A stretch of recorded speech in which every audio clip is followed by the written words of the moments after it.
you're gonna see stuff on this right here that you've never seen before, okay?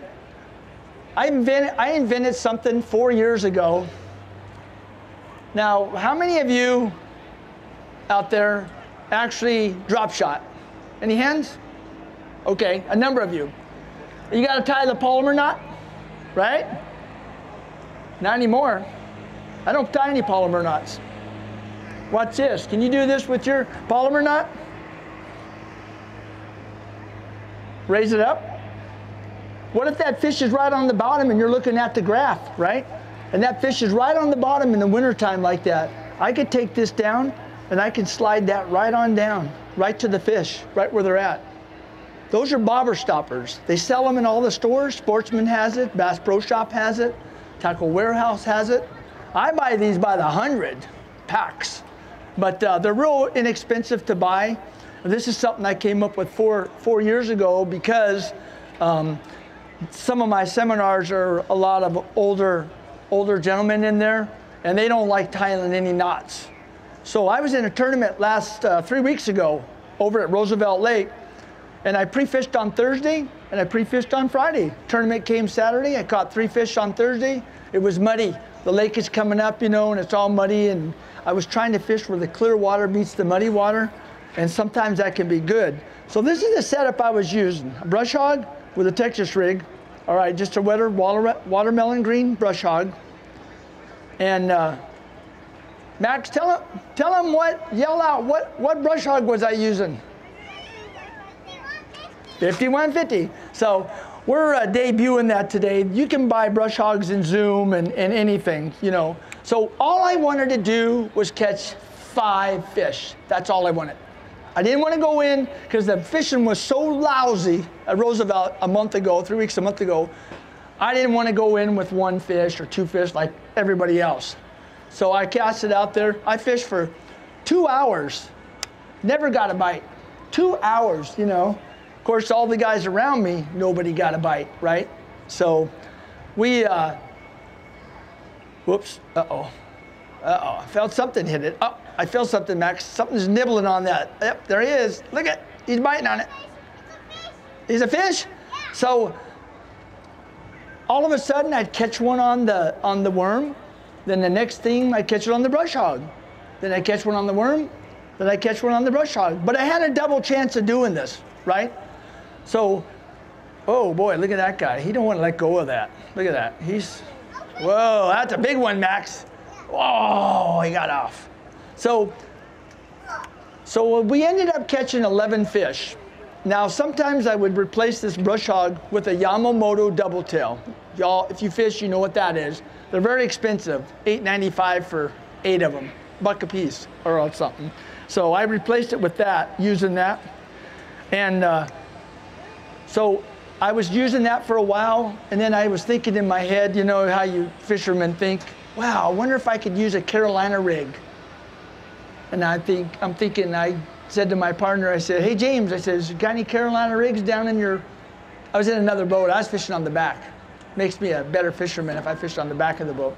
So I said, hey, you got any Carolina rigs in your boat hooked up? He goes, no, I don't have any. And I thought, oh man, I didn't hook up any in, and I didn't want to go through and the rigmarole, hooking one up, you know, with the swivel and all that stuff. So I got to thinking, I went, hey, you know what? I bet you I could make me a Carolina rig out of this setup. So I have a bobber stopper in front of my weight. So there's my weight right there and a bobber stopper in front of it. I clipped off this, hooked on another bobber stopper so it wouldn't go down. Now I got me a little mini Carolina rig. True? 3 rigs, 1 fishing pole, 2 hooks. Arizona has a 2-hook limit. You can't have more than 2 hooks or you're illegal, all right? So I put this on, threw it out there. First cast, I caught a 443 on that rig. And I would just sit there. Because of wintertime, when you fish in wintertime, you gotta crawl that fish. Oh, there you go, give me a thumb up. Yeah, thank you. Oh, I got another one, Max. So I would just crawl this along the bottom, and that's what you have to do in the wintertime, guys. I think some of us fish too fast, including me.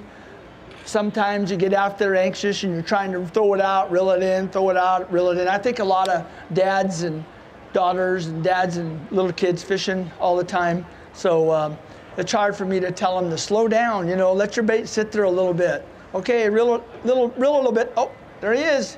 You got it again. See it in the brush hog or the drop shot? You on the drop shot? Okay, you got the drop shot. He coming right up here right up here. No, he don't have the drop shot. He had the brush hog. Oh, look at that guy. Did you see that? He came right up the top and sucked that off. There he is. Jump. Okay. Oh, they're getting hungry. So anyway, I made a triple rig out of these 2 hooks, you know. And that way I have more of a chance to catch fish, you know, if I'm out, to give you an idea. When I come down here, I'll go ahead and show, whoa, easy now. I'll give you a chance to see what I use, and I'll explain what I use. Boy, that guy doesn't want to leave that alone, does he? Man, I sure wish that these. So let me just tell you one thing about this bobber stopper drop shot. What happens is I've got a Texas rig tied on here on the bottom, but if you use a regular cylinder weight and you just drop shot this, what happens is that fish bites on that hook, all right, and you set the hook, it's gonna pull that down, right down on that cylinder weight. So you need to open that up and tie 3 overhand knots on that to keep that from falling off, okay? That's the only thing you have to remember is tying that weight on, because the fish is gonna pull up.